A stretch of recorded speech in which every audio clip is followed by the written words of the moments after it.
Hello, friends. Cole Nelson here for the Ekklesia of Light, the Neo-Manichaean Church, with the revival of the Manichaean religion. And I say Neo-Manichaean because Manichaeism, of course, today cannot be exactly what Manichaeism was in previous times. Um, both because a lot of the historic connection of the church, because of severe persecutions, etc., has been lost. The connection to the original hierarchy established by the prophet Mani, for instance, has been lost. The idea of some sort of apostolic succession in terms of a direct connection to those placed into office by the prophet Mani has been lost, although we believe and are looking forward to Mani himself reestablishing the hierarchy and the elect. But also, and this is the point of the video today, because as Mani himself taught, as Marmani himself taught, each generation is weaker than the one before it. And so Manichaeism today, we believe, cannot be exactly what Manichaeism was before, because human beings simply are not the same as they used to be. I want to read for you what I think is the seminal text in justifying our reformation of the Manichaean Church, because I think that's what our Neo-Manichaean faith really is, a sort of reformation designed to accommodate Manichaeism to the modern era and to modern human beings, given the capabilities and we now have, but in such a way that the core ethos of Manichaeism and its redemptive function remains intact, so that what light, what spirit remains in the world can still be effectively redeemed by those of us who embrace the practices of Manichaeism, the three seals, as we have re-understood them and reinstituted them. So let me read for you a passage from the Kephalaia of the prophet Mani, which is like a collection of sayings of Mani that was collected and disseminated by his disciples. That's what the Kephalaia is, the Kephalaia of the prophet Mani. So these are sayings of Mani that were recorded by his earliest disciples. And this one we're taking from the popular work, The Gospel of the Prophet Mani by Duncan Greenlees, that was written in about 1950, I believe. And he has taken parts of various Manichaean writings that were known at that time, and in his work he recorded them and presents them. And in this one, we're taking from section 85 of his book called Signs of the End. And we read here, this is what Mani has said, the prophet Mani has said, "Thou seest how near it has come to the end of the world." The section we're reading from, by the way, is called Signs of the End, section 85. "Thou seest how near it has come to the end of the world. The lifetime of men has come to a fraction. Their days have decreased. Their years have become fewer. For the life and the light that were in the world in the first generations was more than today's." This is from Kephalaia 146, 9 through 14. "Those who are born today in these last generations are small and stunted in lifetime, and they are also born each one in a single womb, scarcely two or less or more, while they are also ugly in their appearance, small in their size, and weak in their limbs. Their ideas and thoughts are filled with wickedness. In old age they waste away, their lifetime with sufferings. Also death comes to them swiftly. This is from Kephalaia 147, 10 through 17.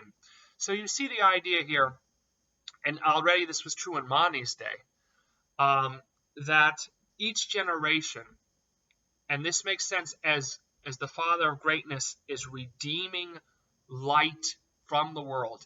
Each generation inhabits a world with less light and therefore less beauty and vitality in it. And this holds true also when it comes to human beings. Each generation has, as a norm, it's not equal among all human beings, but as a norm, has less light and life and vitality in it. Yes, we live longer today than the people in Mani's time, but this is not a natural longevity. This is a longevity that's been made possible by advances in science and bioethics, etc. If those advances were not made, dare I say, we would be less healthy. We would be less vital than previous generations because we have less light in us, and also therefore we are weaker and more wicked than the generations before, because where there's less light, there is more darkness. However, it's a testimony to the success of our precursor religion that it no longer exists and that we are weaker today than in previous generations. Because that means the increasing wickedness in the world could not accommodate any longer our previous precursor religion. The wickedness of the world snuffed it out, and the individuals in previous times were not strong enough to keep the holy religion alive in its purity. Remnants of it remained in folk religions like in China and Mingzhou, but the purity of the religion of light, the integrity of the religion of light was lost because of the increasing wickedness in the world, which was the result of the fact that the holy faith had successfully extracted more light from the world. And if they were close to the end today, how much closer are we now in our own day? But we still have work to do, we believe. We still have more light to redeem as we help usher in the coming end of the world, the great eschatological fire, when a maximum amount of light has been redeemed by human beings, and therefore the final judgment comes, Christ comes, and the world is destroyed by fire, a purgatorial fire designed to release those last remnants of light that can be redeemed. But we're not there yet. So that we believe that a new Manichaean religion is needed to carry on the work of the original Manichaean faith. However, this new Manichaean religion must be designed to accommodate the increased weakness of new generations, including of yours truly. We simply do not have the same strength as those Manichaeans of old in all humility. So we have, as a Neo-Manichaean faith, using this text we mentioned, we have, while preserving the core ethos of the religion and believing that we can still conform ourselves to the image of the new man by keeping these a modified version of the three seals, we have relaxed the requirements upon the elect. For instance, it's important to keep the seal of the hands and not transgress the cross of light by causing suffering to living beings in whom there's light. We still insist on vegetarianism. We do not insist on an absence of milk and dairy, although that is encouraged because there's not as much light in these substances being animal byproducts as say in plants. Nevertheless, we have decided to allow for dairy. We've also have decided to allow the elect to marry as long as when they become elect, they promise not to procreate with their spouses. And the reason for this is because in bringing life into the world, right, in bringing light in the world, you inherently involve yourself in the suffering of light that is in the world. And that is contrary to the nature of the light in the new man. We do not wish to perpetuate any imprisonment of light, but only to redeem it.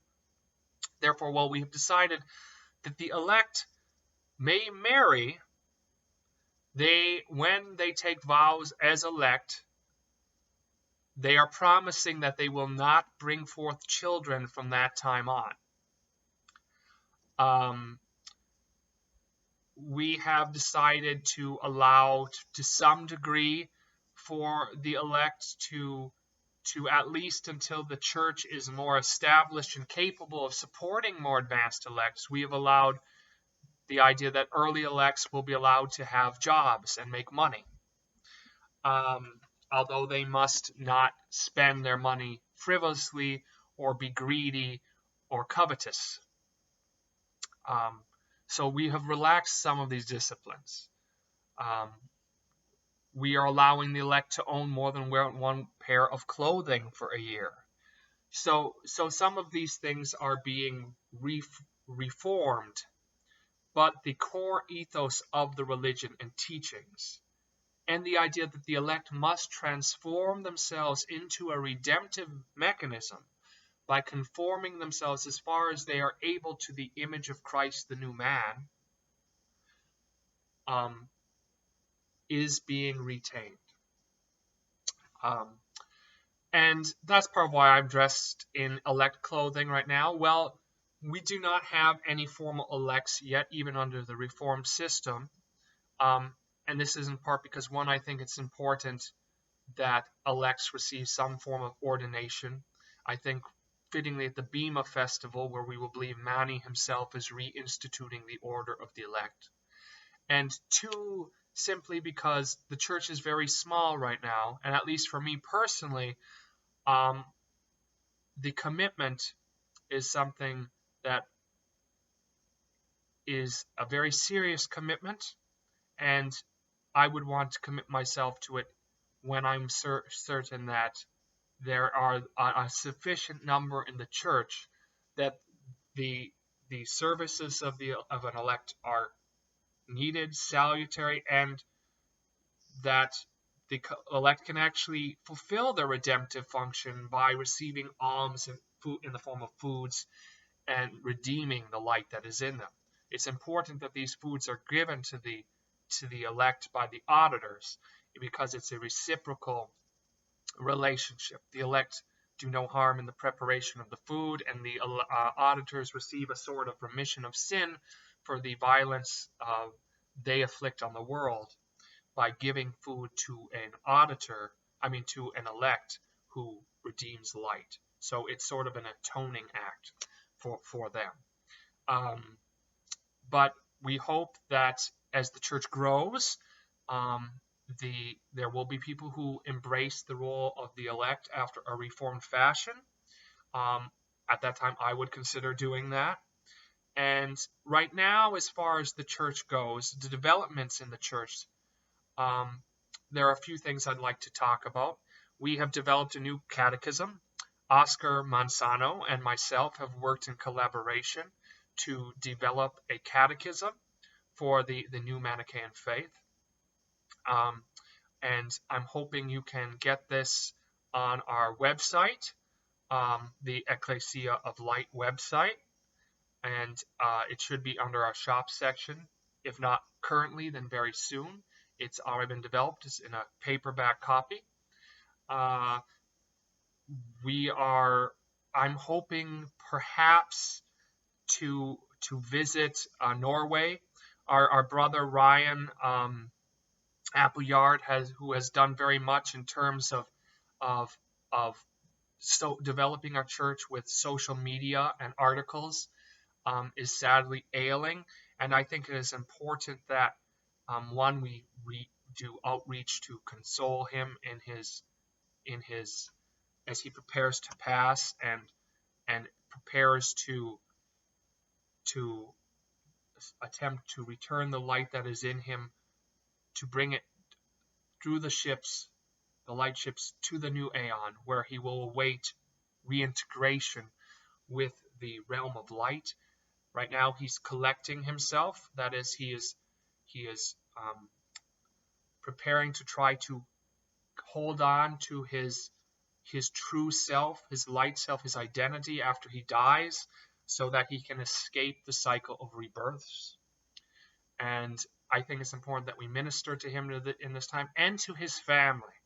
I think it's important that as Ryan had a family, I would want us to try to be part of their lives, as well as we want the Manichaean faith to be established in families, and to grow that way. So I'm thinking about taking a sort of missionary and pastoral trip to Norway. I think that would be a good thing to do if I can find the time and off from work, etc.